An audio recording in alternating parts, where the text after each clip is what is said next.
Hello and welcome to another rapid tutorial session.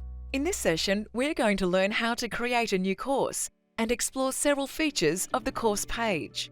How to create a new course settings overview, how to create a new page and a new module, how to create questions for assessments, and handling online declarations and acknowledgements. Let's dive in and create a new course. Starting from the dashboard, click on the blue Courses tab. You'll see some filters over on the left-hand side. To create a new course, click the Create New Course button here. To break down the course types, an induction course is created and completed by a trainee in our software. An external course will allow an external certificate to be uploaded within the system. This is great to collect induction records completed outside your Rapid system. Choose Induction Course, type the course name and click Create Induction Course. If the Create Course from File toggle is set to Yes, you can upload a PowerPoint presentation. A snip will be taken of each PowerPoint page. Please note these are not editable. Select your recently created course to start compiling. Course Settings Overview. You'll see the course settings can be opened further. This is where you can adjust features such as the path mark, the re-induction period, as well as other settings for this particular course.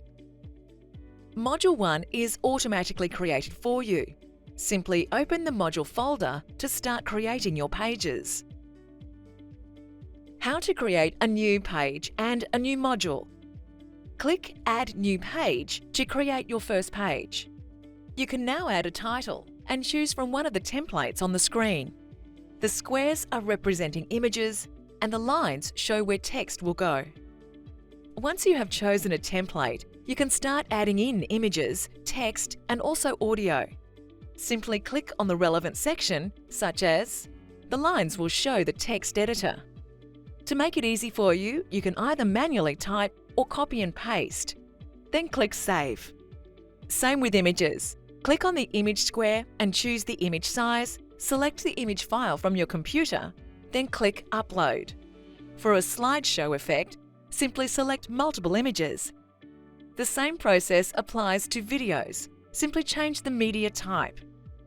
Previewing the page is easy. You simply click on the preview icon to view the course in a new window.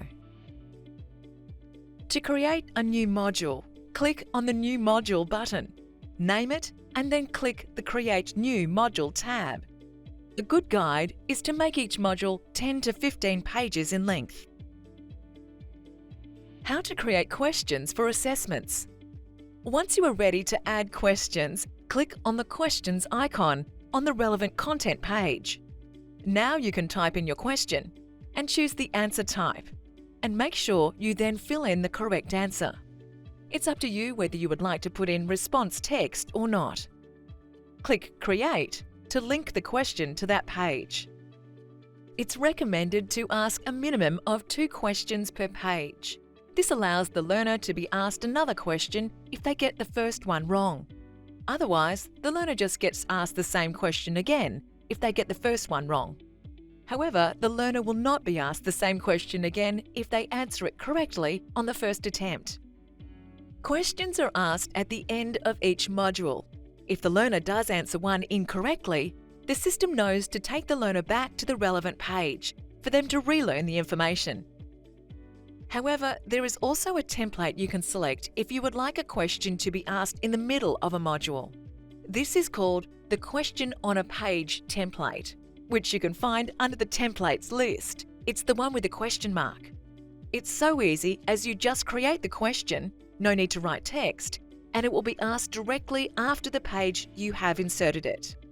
This is useful if you have multiple questions you want asked in relation to one individual page. Let's say you have one page of information with 5 questions. You would then create 5 pages using the Question on a Page template, creating 1 question for each. Finally, we come to the online declarations and acknowledgement. Simply open the Acknowledgements folder and switch the status toggle to Yes. Select Add Acknowledgement.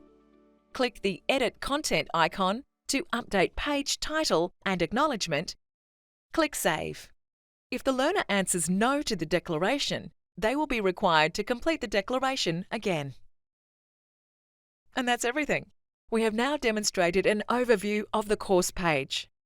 Click to subscribe to our channel and visit Rapid Support Centre for more helpful tutorials and guides.